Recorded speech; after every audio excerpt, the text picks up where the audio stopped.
bem-vindos a mais um Semana que Acaba, a Semana que Começa. A semana que acabou foi uma semana recheada de muitas notícias em torno da guerra na Ucrânia, nomeadamente situações em que se dava que as negociações de paz estariam a avançar bastante.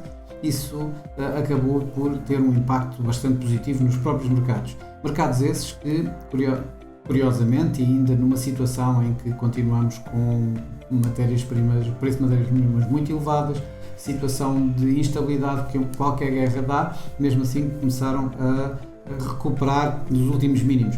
Que eu diga, por exemplo, os índices norte-americanos, Wall Street, em que depois de já terem entrado em bear market, ou seja, tecnicamente negociaram abaixo de 20% do último máximo relevante, tanto o S&P 500 como o Nasdaq, voltaram a fortes valorizações. Aliás, a melhor semana desde novembro de 2020. Inclusive é na própria Europa, em que temos aqui, obviamente, a guerra no nosso jardim, passa a expressão, os mercados acionistas acabaram por ter valorizações interessantes esta semana. Na Ásia não tanto, quer dizer, o Japão sim, mas por exemplo a China já não tanto. Isto tem a ver um pouco também com o que está a acontecer em termos do próprio Covid, em que há algum receio de que comece a haver alguma retração novamente nas atividades económicas chinesas. Os mercados cambiais também sofreram bastante volatilidade. O dólar, de realçar as perdas do dólar nesta semana, até porque a aversão ao risco diminuiu, logo a procura de dólares também diminuiu. No entanto, a Europa, por exemplo, voltou a valorizar e o euro praticamente ganhou contra quase todas as grandes as moedas principais. Realçar o par da semana, obviamente, que é a coroa norueguesa contra o iene japonês. A coroa norueguesa valorizou excepcionalmente, obviamente suportado pelos preços do petróleo, por exemplo, enquanto o iene, exatamente por isso e também pelo próprio Banco Central, que continua a ser o mais dovish de todos, que continua a não dar suporte ao próprio iene, acaba por levar o iene a desvalorizar e, portanto, o NOK-iene, digamos, foi o par que mais subiu esta semana. O petróleo teve algumas perdas, mas acabou praticamente aos níveis de início da semana e continua aqui assim em cima dos $100, ou seja, acima dos $100, o que continua a pesar, digamos, em termos de inflação a nível global e principalmente, obviamente, na Europa. Os dados económicos na semana passada não houve nada de maior a sublinhar. Eu destacaria quanto muito mais uma vez o Canadá, que tem tido um bom desempenho, e mais uma vez na semana passada tivemos o índice de preços no consumidor, portanto a inflação, em que faz a maior subida de preços desde 1991, ou seja, estamos a inflação em máximos de 30 anos. É o que tenho a destacar daqui dos dados económicos. O grande realce da semana foi definitivamente os bancos centrais. Houve variedíssimos bancos centrais, desde o banco chinês com a sua empréstimos a um ano, ou seja, a sua taxa de empréstimo a um ano, que curiosamente se manteve quando o mercado estava à espera que ela caísse um pouco. O Banco do Brasil, que voltou a subir taxas, desta vez mais 1%. O Banco da Turquia, que ficou tudo exatamente igual, tal como aconteceu com o Banco do Japão. As grandes dúvidas estavam, mais do que dúvidas, tentámos ver o que é que acontecia com os bancos mais importantes desta semana, que seriam tanto o de Inglaterra como os Estados Unidos.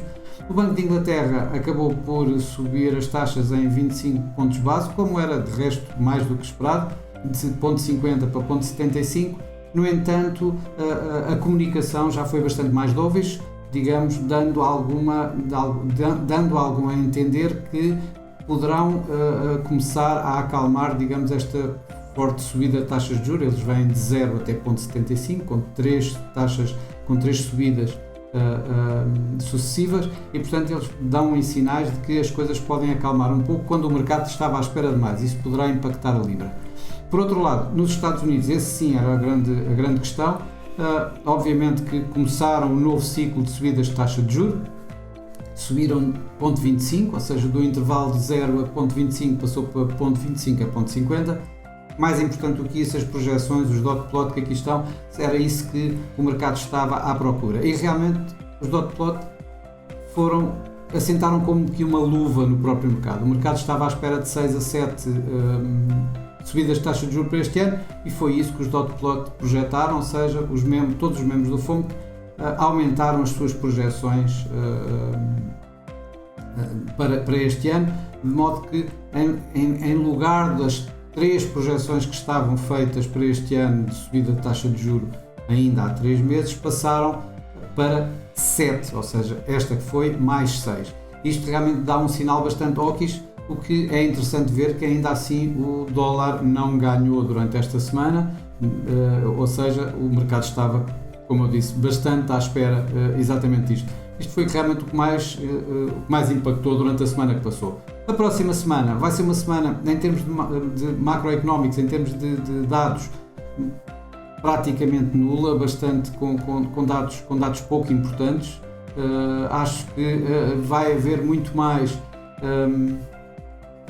continuará a haver bancos centrais, já não da importância do Banco de Inglaterra e o Fed, mas temos, por exemplo, o Banco da Noruega, em que vai continuar a subir taxas, o Banco da Suíça, que vai ser tipo o Banco do Japão, ou seja, não vai subir taxas, quanto muito vai alertar para que pode estar a ver as valorizações do franco suíço. Note-se que o franco suíço está bastante valorizado, e depois temos, uma vez mais, o Banco da China, em que vamos ver se ele mexe nas taxas 1 e 5 anos, duvido que mexa, já que não mexeu na outra de há um ano, e o Banco do México deverá subir 0,25 na sua taxa de juros.